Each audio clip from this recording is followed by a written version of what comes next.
Oh, once again, chair. You never cease to fail sometimes.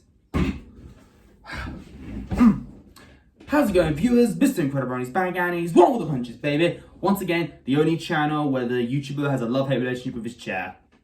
It's true. Nice dodge. Anyway, we are finally going to be checking out the Rook Explanation video by, no joke, Anko6theAnimator himself, or Antony, Brawl of the Objects creator himself, explaining it. So there is lore going around in the Brawl of the Objects universe in a way, and I was questioning so much when characters started appearing out of nowhere, like the Emerald, the Princess Diamond, and all these just strange characters, especially Rook in the dream world and the castle thing. It seems that I feel like he was a contestant who took part in Brawl of the Objects, but then he got eliminated, but he never came back, and he was frozen in a fridge. So I hope this video makes me understand what is the lore with Rook. So let's do this. 1, 2, 3, react. Hi everyone. So as of today, the day that this video is being posted, we will have reached the 1-year anniversary of Photo 13, the finale. Wow. And I just wanted to thank everyone for Well, this year makes it 4 years. words and support. You guys have been really nice. I've appreciated all of it. And I know I've been stalling on this video for a long time, especially because I've been working on the album and I've been doing a lot of stuff. Hopefully that'll be out soon. But you guys have been waiting long enough, especially with like all the speculation in regards to how Rook was not actually pictured in the episode. You guys came up with all these really interesting theories. You guys pointed out a lot of stuff that I kind of included in the episode to kind of allude to the inside job of Bodo. Obviously, I can't picture them all here, but these are just some of the ones I grabbed. And I've already explained this backstory in the second part of the post-Bodo finale stream. This is the video I promised I would do. Sorry, it's a whole year after, but hey, better late than never, I assumed. So yeah, I figured we'd just jump right into things. This is the I didn't have to wait too long. Video. I know I've called him Chess Piece in the past, but for continuity's sake, we're just gonna call him Rook. So yes, let's get right into it. Right. So if it wasn't obvious before, the Brawl of the Objects that we know today is not the very first Brawl of the Objects in canon, because there was in fact a medieval Brawl of the Objects. Control even alludes to this as early on as episode 2. No way! You act like you've never played Brawl of the Objects before. We do it every time. If we look at the scene where Control is being interviewed at the start of episode 13, he goes into a more in-depth explanation of the original Brawl of the Objects. Brawl of the Objects is a show I created based on the original game English settlers made when they first arrived in Canada. Originally, the monarchs would have their servants compete to win freedom from their duties. So, as you can imagine, Rook was one of these servants. Dreamworld in and of itself was a pseudo-fabrication of everything he was used to, so really the whole world was just kind of blank aside from the castle where he just spends all of his time. To add on to it, his behaviors reflect those of his servants, what with him catering to especially Scissors, who he believes is Miss Shears, who is supposed to be like the medieval princess he catered to in the past. So it's instinctual for him to tend to Scissors and her needs all the time, because that's just his job. He mainly behaves this way to maintain some form of normalcy while he's trapped in Dreamworld. Of course, because he was one of the servants, he competed in the original Brawl of the Objects. And we can see, especially in episode 12, how Brawl of the Objects has negatively affected him in the present. Oh yeah. Oh, this part was freaky. That he even made it to the final 2 of the original Brawl of the Objects. Scissors! You and I can be the last servants, and Big Orange Chicken can be the king! What? Your royalty! Please give us our final challenge, come on! And at the start of episode 13, Control also describes the legend of how the medieval finale went wrong. The game, however, was said to be cursed, because in the old finale, one finalist died before finishing, and the other vanished without a trace. Oh. It's not too complicated so far, but in short, Rook made it to the finale of the original Brawl of the Objects and competed in the same race as the modern Bodo finalists did, because the modern one was based off of the old one. We're going to get to that later. This is important, though, since the medieval finale had a great effect on the outcome of the modern one. That being said, I'm sure you guys want to know how the race went specifically, so let's go into it. In the old finale, Rook's opponent gets an unfair advantage during the lake run, and Rook can't catch up. Does that sound familiar? He explains that the race going wrong had to do with the lake being frozen during the winter. Originally, this challenge was done during the winter, but for safety reasons, we're doing it while it's not as cold. But why? Well, as Control states, the lake was frozen. Rook tries to take a shortcut by breaking through the surface of the ice, diving in, Oh my gosh! And swimming underneath to avoid being caught by anybody in the surface because that ice is thick. Of course, though, he could only hold his breath. But he for so long, froze. so when he tried to swim back up after having swam a long distance, the surface of the lake was too thick for him to break through. So very quickly, Rook realized he was trapped and he couldn't save himself, so he ended up drowning. If you guys caught the text at the bottom of the episode 13 newscast, the bottom of the Brawl of the Objects lake is supposed to be perpetually frozen. So when Rook sinks to the bottom, he freezes underwater and he's lost for years. Of course, Rook isn't forgiving himself anytime soon for messing up like that, so he at least tries to convince himself while he's in the dream world that he should have been the rightful winner by taking the shortcut. See? It was me! I knew the shortcut, you see? I won! It's all over! It was me! Oh. Now, here's something I don't think anybody's caught. In Rook's flashback in episode 12, you see a little scene that looks pretty much identical to the Brawl of the Objects finale, that in and of itself being a huge hint that he made it to the final two. But take a look at the nervous face he makes while he's in the finale. Now, if we go to the modern Brawl of the Objects, we can see that Shieldy does the exact same face. This was intentional. Basically, in the modern Brawl of the Objects finale, Shieldy is walking in the footsteps of Rook, like he's basically fulfilling a prophecy that Rook set up. Shelly, of course, is walking in the footsteps of Rook's opponent, but we're gonna get to that soon.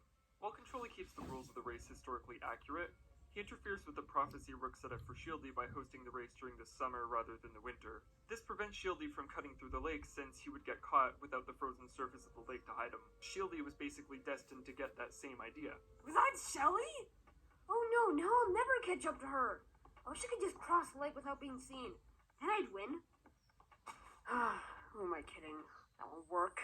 Again, he basically mimics everything that Rook did up to that point. So that pretty much sums up Rook's backstory and its effects on Shieldy, but what about Rook's opponent and the effect of their game on Shelly? Yeah, Just like Shelly, what about their brain that? imploded upon reaching the finish line. Of course, since these are medieval times, they didn't have the tech to recover dead contestants, so Rook's competition died permanently. But even without this prior knowledge, maybe Shelly's brain imploding shouldn't have been that unexpected.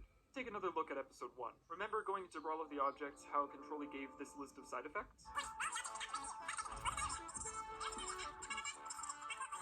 These side effects were noted based on the unusual symptoms that Rook's opponent experienced during the finale. And if we look closely throughout episode 13, Shelly basically walks in the footsteps of Rook's opponent. Throughout the episode, Shelly experiences nausea, Yes! Ooh. addiction to kittens, Beautiful kitten! the heebie-jeebies, Just thinking of this challenge is giving me the heebie-jeebies. Oh. death by mustache, explosive diarrhea, but that wasn't depicted by Shelly, obviously. And that's the last one, possible implosion of the brain. Okay. So historically, That's Shelly was interesting. destined to lose from the start. Knowing well that Shelly was going to lose and die, Controlly planted the recovery machine near the end of the race so that Shelly would land relatively close after she lost. That pretty much covers everything to do with Rook's past and its effect on the modern Brawl of the Objects. But what about Controlly? Because he definitely had some ulterior motives with Brawl of the Objects other than just hosting a fun game show. By retracing the steps of the game, I hope to uncover where the missing contestant disappeared to. So after finding out about the ancient Brawl of the Objects legend and the disappearance of Rook, Controlly dreams up an idea to host an identical game show and televise it, A, to make bank, and B, to get the attention for rediscovering Rook. Controlly proceeds to carefully plan out his game based on the old Brawl of the Objects legends, wanting to retrace the steps of the old version exactly so that it would lead him to Rook. Of course, Controlly could only get so far alone, so he had to hire someone to help him with his scheme. Well, I keep this with me just in case of emergencies. Hold on a second, everyone. Hello? Did anybody take note of Controlly's fishy business call in episode 12? I don't have all the money just yet, but I promise you that soon... Or that, directly after the call, only 5 of the 6 contestants up for elimination approached him to ask about the ceremony. Or even that Hot Dog in episode 13 created the Person Finder, a metal invention, when his inventions are normally made of wool. And that it says it was funded by Controlly? If you guys can see where I'm going with this, Controlly involved Hot Dog in his scheme to rediscover Rook. Between episodes 10 and 11, Controlly pays Hot Dog a large sum of money to craft some high-tech metal equipment to rediscover Rook's frozen body. Of course, with a conspiracy like this, Controlly is also giving Hot Dog hush money so that he doesn't reveal any details about Controlly's plot. Hence why, at the start of episode 13, Hot Dog is so reluctant to tell Pizza why he created the Person Finder in the first place. Why would you need something like this? In case I lose you and I need to find you. So Oh. with the person finder in hand, Controlly tracks down Rook's body, swims to the bottom of the lake, finds Rook, digs his body out in a block of ice, and shoves it into a freezer so it doesn't immediately melt on him. Of course, since Hot Dog is already familiar with Controlly's plan, he's totally unfazed when he finds Rook in the freezer in episode 11. What? That's weird. Who put the eggs in the freezer? No! Controlly only having brought out that freezer because it was a cooking episode. After the cooking challenge was out of the way, Controlly hides the same freezer with both eggs and Rook inside in the forest around the lake. Oh, earlier I found a freezer hidden near the lake, so I borrowed a few from there. With the freezer safely hidden in the forest, Controlly planned to take the frozen Rook out once the finale was over and the cameras were off of him. He would create a buzz in the news and pretend that he found Rook by himself, telling the world that his plan to retrace the steps of Bodo and find Rook was a success. Finding the lost contestant would surely mark you down in history. How good are your chances of finding him, would you say? Pretty good. Controlly expects that the hype from allegedly rediscovering Rook by himself will make his career take off and hopefully lead to him getting bigger and better jobs as a show host. In short, Controlly's basically just being greedy and exploiting Rook so he can make an extra buck and, advance his career. And that's the tea. Also, one last thing just to close up any loose ends. Pinecone was the one who stole the golden ticket. Note how the box that Pinecone fit into in episode 3 is identical to the one that held the golden ticket in episode 13. And note at the start of the finale, Pinecone could be found on the bleachers, whereas at the end, Pinecone's disappeared. It's assumed that Pinecone slipped into the prize box, stole the ticket, and then used the ticket's wish to make himself taller. Oh. Nobody noticed that Pinecone was doing this because everybody was so focused on the race. Perhaps it was stolen. By who? They were too focused. I was concentrating on the race. So, what did you guys think about this little explanation? That is Any insane. plot holes or anything I forgot, feel free to mention them to me if I need to. These laws tend to go really deep. Comments or something. But yeah, that's it for now. I'm working on some other stuff right now, including the album. So hopefully I'll have that ready for you guys soon. But yeah, thank you guys for watching. Hope you guys. Thank you for that, Anthony. Well, viewers, you weren't kidding. That was some really useful information. Holy crap.